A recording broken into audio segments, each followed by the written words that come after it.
Hi, happy Friday. I'm back with my intuition video of the week. I'm going to focus on self-awareness again today.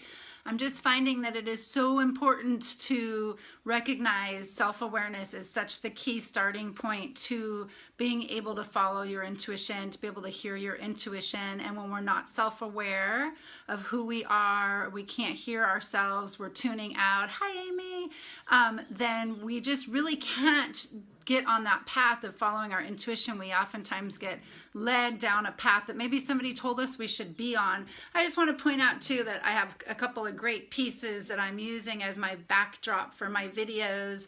My great friend Asia Lee, who is a songwriter friend, she's a great singer, teaches lots of kids in town, but she's also a painter, an artist. She had these two great big paintings that she needed someone to hold a space for. So I said, sure, give them to me, and they've now become my backdrop. I just love this. I'll post her information too if anybody's interested in seeing her artwork, but thought I'd do my videos in front of it.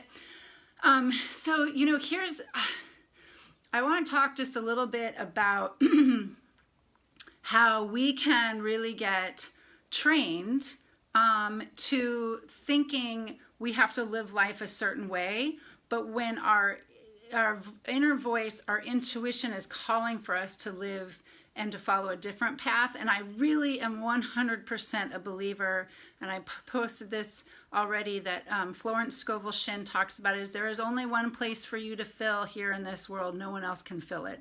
And that is our job, is to get into that place. And that is learning how to follow our intuition. So I'm going to just talk a little bit about my history. I was actually named, and I might have already talked about this, but it's come up again. I was actually named after a book called Christy about a teacher. And my mom wanted to be a teacher.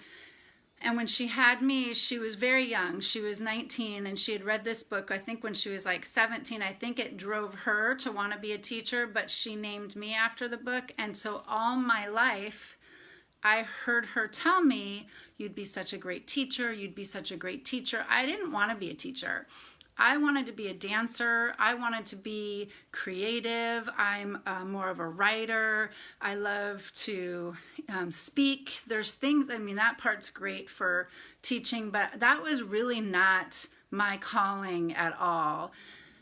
But in my family, everybody was like, you had kind of like a couple of choices to choose from. And we had a big, strong belief system in my family that really as I became more and more self-aware of what was going on with me and what I wanted, I also started seeing the difference between my desires and my family's desires for me, which was a little bit frightening at first, but it gave me, I had some friends kind of be able to mirror to me that you grew up in a lot of poverty consciousness, meaning that limited thinking on how to make money.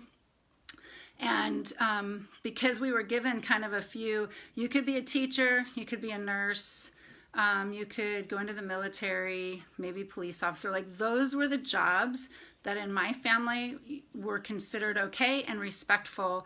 And if you wanted to do something different than that, it was very fearful for my family. So like I would say I wanted to go do dance, and my mom would be like, well, what are you going to do? I guess you could be a dance teacher. And every time she'd say that, I'd be like, I don't want to be a teacher.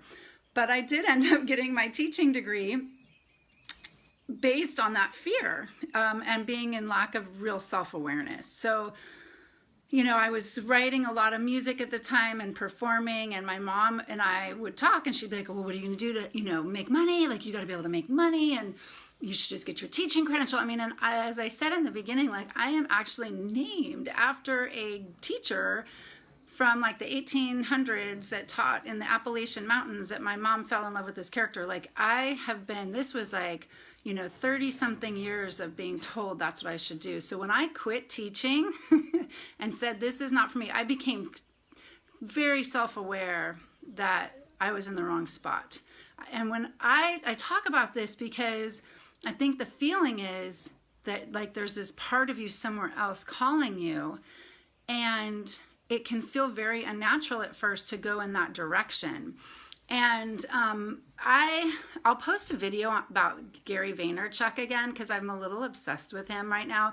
The reason I love him so much is he's so brutally honest I mean, he doesn't care. He's so brutally honest about this kind of self-awareness and following. And he comes from so I have a very German background, and in the German culture that I grew up in, it's very like, this is how you do it. This is what you do. It's very kind of rigid, I guess would be the word. And he grew up with a Russian dad who didn't trust anybody. He talks